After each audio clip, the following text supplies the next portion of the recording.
Good morning mga mamis! Gising na ba lahat ang mga mamis dyan?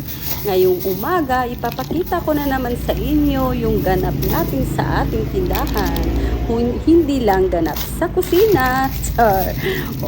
Umagang umaga pagbukas, meron na isang customer na parang nag-grocery. Diba? Ang saya, ang ganda ng pasok ng ating umaga. Ayan, si Tumer may nakalimutan pa. Ayan, nakikita nyo yan, mga mamis, ang aking lagayan ng pera, puro barya, kunti lang yung papel.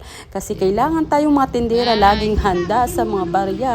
Kasi nakakahiya sa mga customer na pag wala tayong panukli, laging candy ang ating binibigay.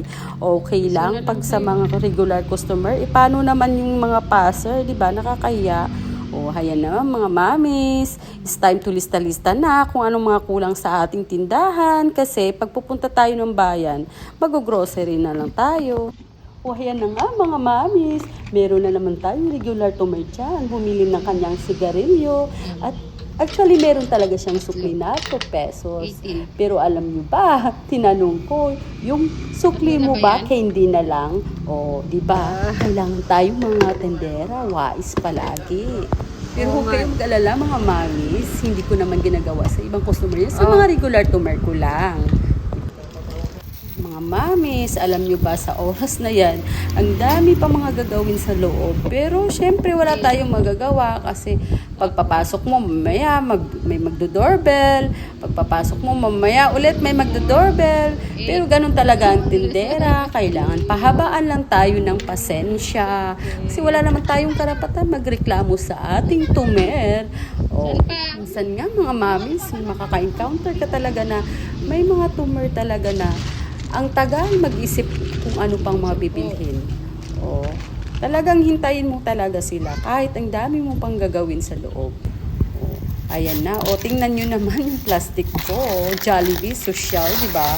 Ako naman talaga yung mami na hindi mahilig magtapon ng plastic. Sayang kasi.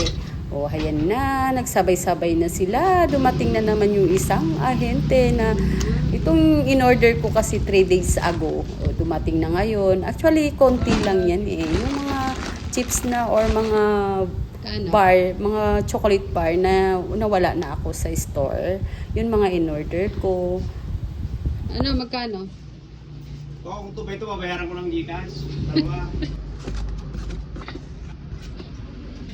Isa lang ko ba ito? Dalawa. Ay, wow. Mayaman. Ayan pa rin, sarap.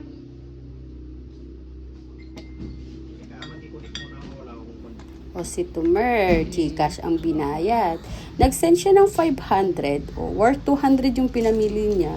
So, bibigyan ko pa siya ng 300 pero chinarge ko pa rin yung kanyang kinash out kahit na bumili na sa akin. Hayan na naman si Ahenteng Red Horse at San Miglite na hindi nagpakita nung last week. Mayat maya, mamis, dumating na naman yung isang ahente ng gin na ito. Nagsabay-sabay. Ano nangyari ngayon mga mamis? Bakit nagsabay-sabay sila? Ubus ang aking cash. Actually, isang ano lang in-order ko pag malapit nang tumaas, saka na lang tayo mag-stop. Hanggang dito na lang mga mamis. Bye!